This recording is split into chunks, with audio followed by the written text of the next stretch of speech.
It's day 3 of Top 10 Week. Now, you may be thinking to yourself, but Kevin, it's Thursday. Wednesday would technically be day 3. Well, I got busy at work, so by the time I got home and did all my research for this video, I was too tired and put it off till today. Now, you may be thinking to yourself that this would be a good lesson for me to prepare better for next time, but as far as that goes, never on your life. Now, this list is very important. Why? Because it's the middle list. And for the middle list, this is actually a list that is not positive or negative. These are simply the 10 best cards I feel were introduced into the game of Yu-Gi-Oh! That's why right now you're seeing my honorable mentions. Lots of great things came out this year, but not all of them I felt like deserved a spot on this list. I mean, it was a very hard list to do, so you're seeing them now. But before we get started with the list, let's go over some ground rules. Rule 1. The card had to be released this year in the TCG, meaning it had to be released in the United States between January 1st and December 31st of 2015. So things like Cyber Dragon Infinity, which I think came out this year in the OCG, do not count. Likewise, cards like Mind Crush that became super meta because of things like Necroz also don't count because that is an old card that simply saw new light. Rule 2. The card had to have an impact on the meta that would not have happened if the card didn't exist. That means things like number 95 do not count, because even though it's a powerful card that led to a very strong deck in the OCG, Konami decided to nerf the deck here in the TCG, so it really never did anything and just became a numbers collection card.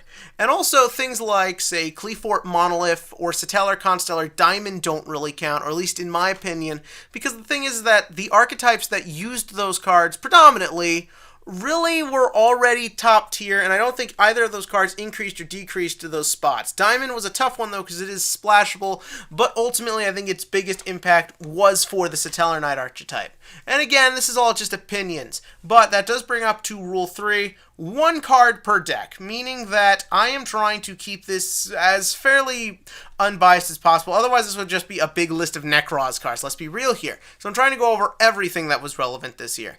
And last but not least, I kind of already said this, it's all opinion. This is the way I see it. This is based on my experiences as my locals. Maybe you saw it different. Maybe you experienced different. That's totally fine. That's what the comments section is here for. But this is the way I saw things in 2015. So without further ado, let's get started. Star Seraph Stratos. That's right, people. I'm starting things off with what is, in my opinion, the best engine of the year. Yeah, I know Perform Mages for a lot of people are better, but I love the Star Seraph engine. I love the idea of Summon Scepter. Get the next one. Get the other one. The names escape me. Who cares? But what matters is that this card also helped bring back Shaddolls, which thanks to Necroz, were kind of slumming it at the beginning of the year. This card brought that deck back, and it added consistent engines for any deck that needed that extra oomph in order to take out the opponent. Any engine that can be splashed that well and still work that consistently deserves a spot on this list. There are 2 things I love in the game of Yu-Gi-Oh! 1, hand traps. 2, lollies. No. I don't mean that I swear.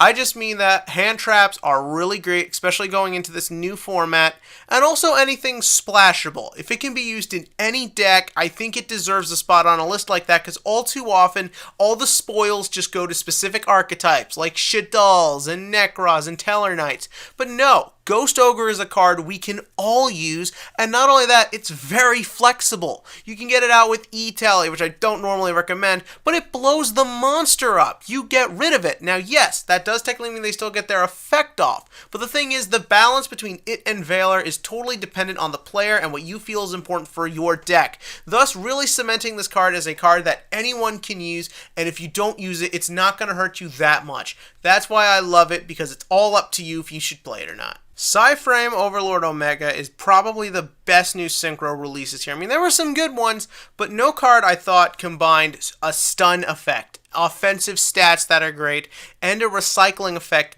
better than this card.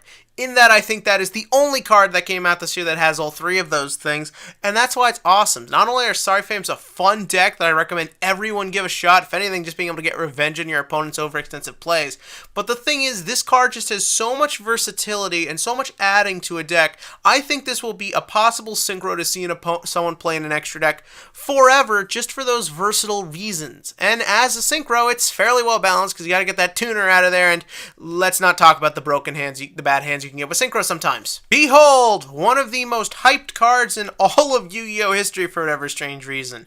Elder Entity Nodin, though I think people went a bit extreme with the obsessive thinking that this card is cancer, it is still a very good card, and in my opinion, it is a fair card.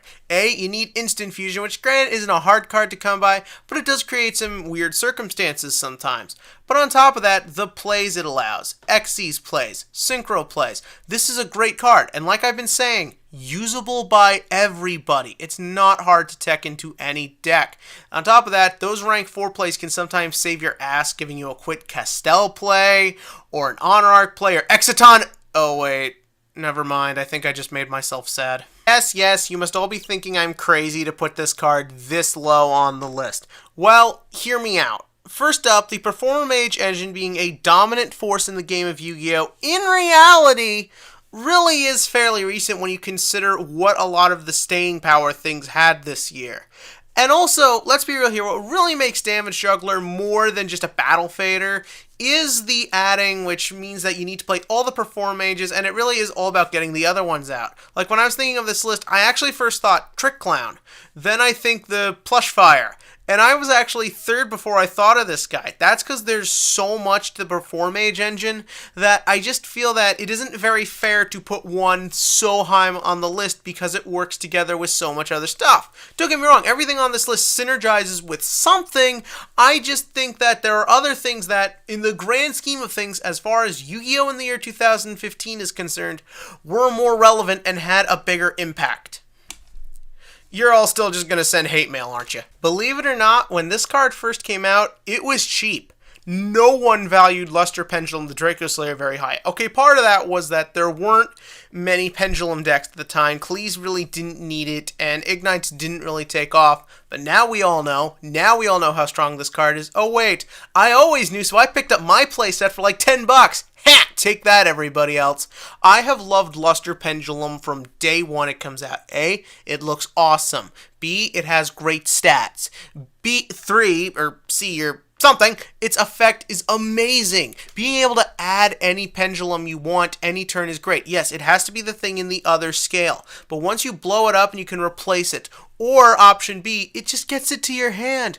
Everything in Yu-Gi-Oh! Is about getting as many copies of the cards you need in your hand when you need them as possible. This card creates a consistent way to do that for pendulums. At level 5, you can still get level 4s out to make your rank 4 plays, which is still big in the game of Yu-Gi-Oh!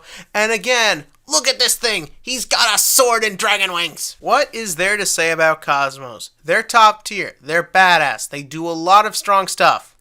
Unless you open all ships or all pilots, and then you better pray to God you get that E-Telly or Reasoning in your hand. But having said that, the deck is still really strong, and if I had to pick the thing that really makes it over the top, it's Farm Girl. You can OTK if you get the right hand in this card. And on top of that, its search strategy is bananas. You can go first or second. If you have this card and enough ways to get around your opponent, the game is yours. It gives you access to the entire deck. Plus that crazy just banish to special summon, it is way too easy to just go straight into your big beatstick Dark Destroyer himself, all thanks to this card, and as well as anything in the deck. I think this is the star of the deck, and I think without it, this deck would see no play. Necros were the dominant deck of 2015. Don't let anyone tell you otherwise. This deck had consistent searching. It had powerful ritual spells. It had powerful monsters. Realistically, this is the thing that controlled everything until a ban list gave it the Old Yeller treatment. And in my opinion, the thing that made this deck so powerful is a first turn Unicorn play. Now many of you may be thinking, wait a minute, you put Damage Juggler so low because it required its other things. This is a totally different situation. With Unicorn, you basically could open with an added search just right off the summoning because you summon it with Kaleidoscope or Kaleidomir or whatever. You use Herald of the Arclight, allowing you to get one search off. You summon Unicorn and your opponent is basically dead. There aren't a lot of generic Xyzs, or at least not at the time going around, that could beat over this card. It was all Castell, Honor Arc, and Exciton Knight. Things like Shadols were weakened because they couldn't really use the Shadol fusion for the full effect of it, and things like Satellars, though they could make their Deltaros, it's very hard to get that out first turn for that deck, meaning that they have to dedicate a lot just to kill this one card. And that's what I can say about Unicorn. You need to dedicate something to kill it. It cannot stay on the board. Either you play something like a Karen Gorgon, or more likely you ended up having to lose a Book of Moon or a Raigeki, and those one-ofs are so important in that matchup where half the time you need anything just to get ahead. This card basically helped ensure a Necros victory at the beginning because it just took away everything. It took away your extra deck, which really is the lifeblood of Yugioh nowadays. It also really forced you to have to lose basically your blood because you have to lose something like a Raigeki or a Book of Moon. I know it's sounding kind of repetitive, but this was Yu-Gi-Oh! For about 8 months. You just had to pray to God when you faced Necros, their hand was slow enough that you could keep up with it. But I'll tell you this much, if I saw Unicorn, I knew I was in trouble. Hear me out before you start throwing F-bombs in the comments section. Blaze Accelerator Reload is number 2 for a very specific reason. And that reason is because never in the game of Yu-Gi-Oh! Has one card taken a deck that was dead. Everyone thought Volcanics were gone. They were never going to be relevant again. They would never do anything again. They were going to stay in the grave, reluctant to fanboys. But the thing is Blaze Accelerator Reload turned that deck into a budget-friendly Tier 2 deck overnight. Immediately, I saw people who had never even touched Volcanics grab them because they became cheap. The stuff that was fairly easy to find, even though it was old, but people hanged on to it because it was a fan favorite from the anime. So therefore, they were able to build this very consistent, very destructive deck. Could it compete with your Satellars or your Necros or your Shadols? Not as much as we would have hoped, but the thing is this card did that. It was so powerful, and it added so much to that deck. It brought it back from the dead. That shouldn't be possible. Normally when a deck is done in this game, it's done. You will never see it in competitive play again, but all of a sudden, the deck was back. You were seeing it in locals across the country. People were talking about it online. If I'm correct, it topped a couple big tournaments. And that's because Volcanics needed that one extra thing to become relevant again.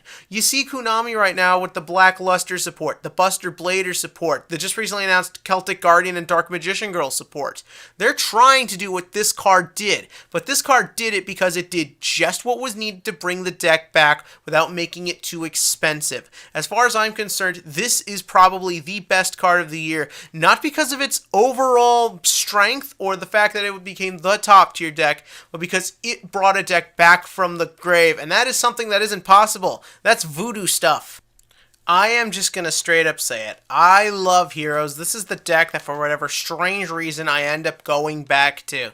And this year, that finally made sense because Masked Hero Darklaw is, in my opinion, the standout best card of 2015. I'm not saying Heroes were the best deck as a whole, but this card is beyond insane. I had to wait 8 months for the Hero Strike structure deck, but it could not have come out at a perfect time. Things like Satellars were wreaking havoc, Shadols were being destructive, Yang Zings were for whatever strange reason really annoying. But the thing is, when this card came, pretty much there was a solution for everything. Oh, and please, screw that deck. This card stopped adding, which is, in my opinion, the strongest thing in the game of Yu-Gi-Oh! It basically punishes you for doing what you gotta do just to make game. It also becomes a blanket macrocosmos, shutting down the first 3 decks I mentioned. And that later weird ruling where it takes out pendulums as well, but whatever. This card is just so amazing. It did what Blaze Accelerator Reload did, but I put this card ahead of that because Heroes were stronger, and I praised Blaze Accelerator Reload more because Heroes have been relevant on and off throughout the years. But the thing is that this card changed the deck entirely. It became a rogue deck designed on killing the opponent with anti-meta stuff, and Darklaw was the reason for that. It could kill anything, destroyed anything, and made Heroes a serious threat and a credible one. It's easy to summon. It is splashable with Mass Change Second, or with Pendulums. I'm seeing a lot of people put in a Shadow Mist engine. It's not that hard to do.